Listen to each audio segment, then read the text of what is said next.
Hello, plant friend. Are you ready to take pokeberries and make beautiful art with them?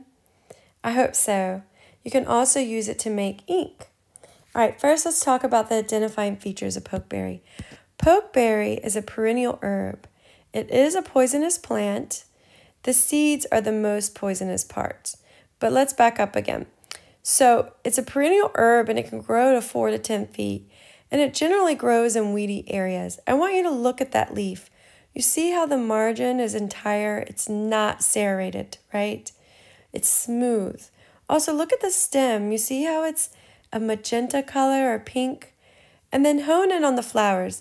So the flowers are white, right? And then when they mature, when the fruit matures, at first, it's a light green, and then it turns to kind of a pinkish red color to almost this purple black color.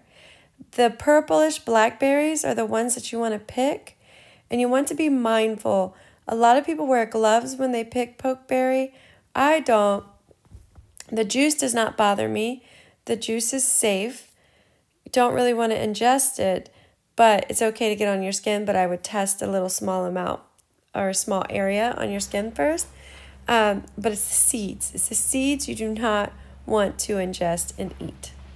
Also, you don't want to eat the leaves, but this video is focused on the fruit because you can eat the leaves in early spring, but it's a process. Anyhow, when you are going to collect the berries, you want to at least collect a 1/3 cup. You really don't need a lot of berries to make enough to do a couple of paintings or to use a little bit for ink or to experiment with, okay?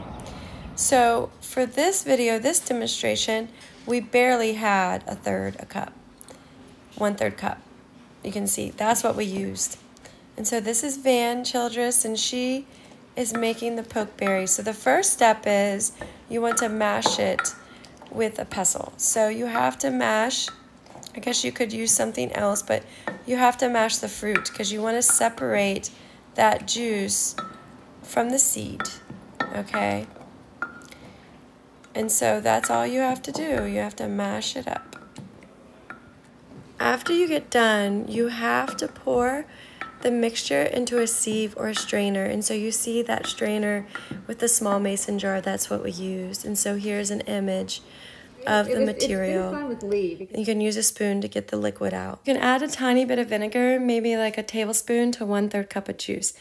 And so after that, you can get started. And so this is Anna Rose, and she's painting little pokeberry bushes. It's super fun. She loved playing with it. We had a great time that night painting with the pokeberry. And here's Van. She was painting a lotus flower, and she loved working with the Pokeberry Paint because she said it was just like watercolors, and it is. I thought the same thing. When you're painting with it, it feels like you're using a watercolor. But how cool is it that you're using something from nature? So here's Van, and that's her finished painting. Do me a huge favor and get out and harvest some pokeberries and make some art. You won't regret it. All right, be well, plant friend.